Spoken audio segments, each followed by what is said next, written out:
Well, the breaking news of the night is another big win for the Democrats in Arizona, with Democrat Katie Hobbs winning the governor's election. That means Donald Trump's Republican candidate for governor of Arizona, who is an election liar.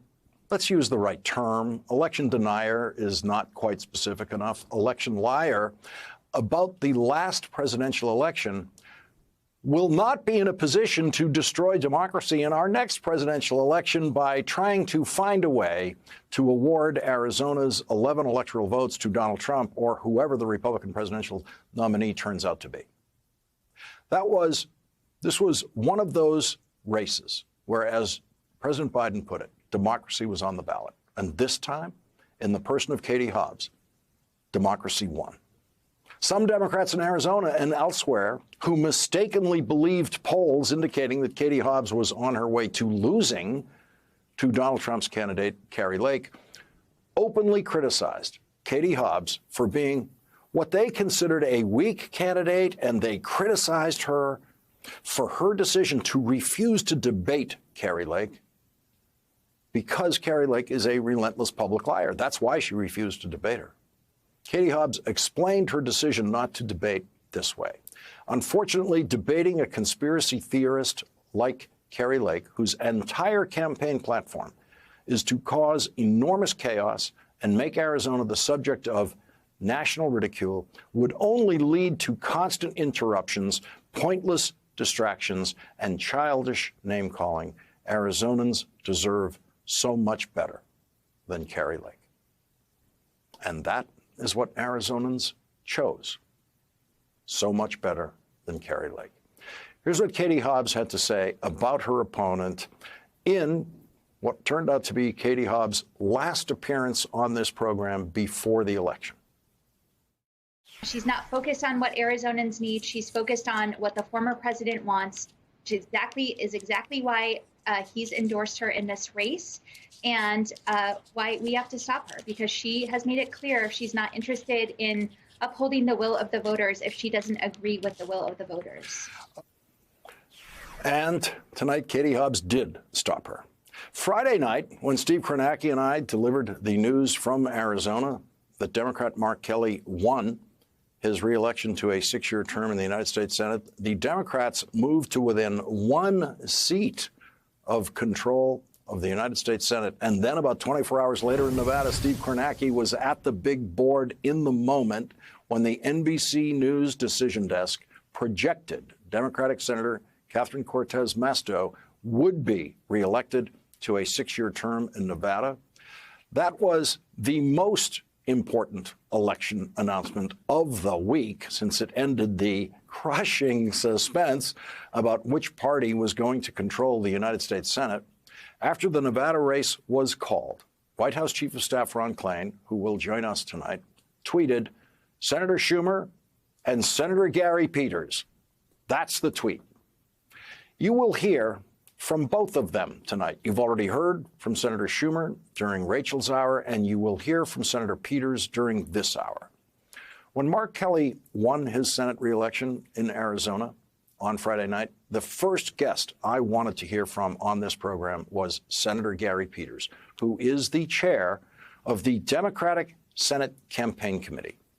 By Friday night, Gary Peters was already the most successful chair of the Democratic Senate Campaign Committee in a first midterm election of a Democratic president in the history of the Democratic Senate Campaign Committee.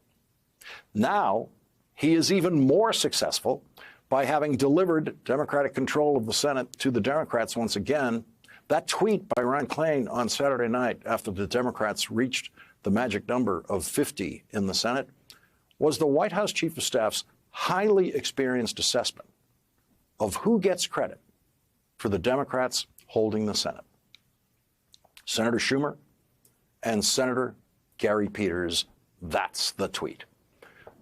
When Chuck Schumer talked to Gary Peters into becoming the chair of the Democratic Senate Campaign Committee, the COVID-19 pandemic was still raging through the United States. People were not yet vaccinated, and travel was still very risky in a job where Senator Peters was going to have to travel to dozens of states in support of Democratic candidates running for Senate.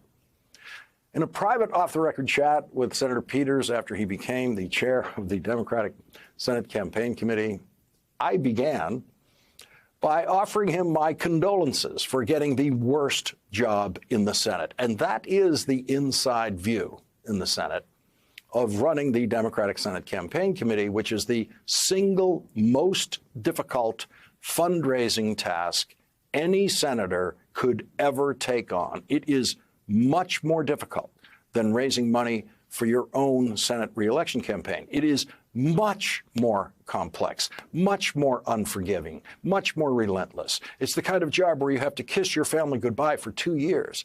And it is not easy to make friends while doing it, because the most common attitude Senate candidates have is that the Democratic Senate Campaign Committee is not giving them enough money, no matter how much money they are getting from the DSCC. Gary Peters had the advantage of going into the job with no known enemies in the United States Senate and being known as a relentlessly hard worker who was never trying to elbow others out of the way for his own public attention. Gary Peters is now a hero on the majority side of the Senate. Unlike most chairs of the Democratic Senate Campaign Committee, Gary Peters' job is continuing on for 4 more weeks after Election Day to the next Election Day in Georgia on December 6th, when Gary Peters has the possibility of leaving a record of no Democratic senator losing a reelection campaign on his watch if Senator Raphael Warnock is reelected in Georgia on December 6th. The New York Times points out that that would be the first time no Senate incumbent has lost in either party since 1914. On the other side of this story is the chair of the Republican Senate Campaign Committee, Florida Senator Rick Scott, who has done the worst job of any chair of the Republican Senate Campaign Committee in the first midterm election of a Democratic president. Rick Scott contributed personally and mightily to the disaster the Republicans have faced when he said that Social Security should be repealed and that Social Security would then be replaced with a temporary 5-year program that could be reauthorized by Congress every 5 years if Congress passed a bill to do it, and if that bill was then signed by the President of the United States. In other words, Rick Scott proposed turning Social Security into retirement insecurity in the form of a program subject to the whims of Congress and presidents. Today, Senator Scott went to Georgia to help Donald Trump's chosen candidate for Senate, Herschel Walker, and ended up saying exactly what Gary Peters would say about what's at stake in the Georgia Senate race that could deliver 51 Democratic senators to the United States Senate. We do the committees based on how many senators you have. So if it's a 50-50 Senate, we have equal number of representatives, Republicans and Democrats on each of these committees. So it'll make a big difference in what type of legislation. If people, on top of that, it takes 60 votes to get through a filibuster. So if we have 50, we're in a better position to stop something we think is crazy.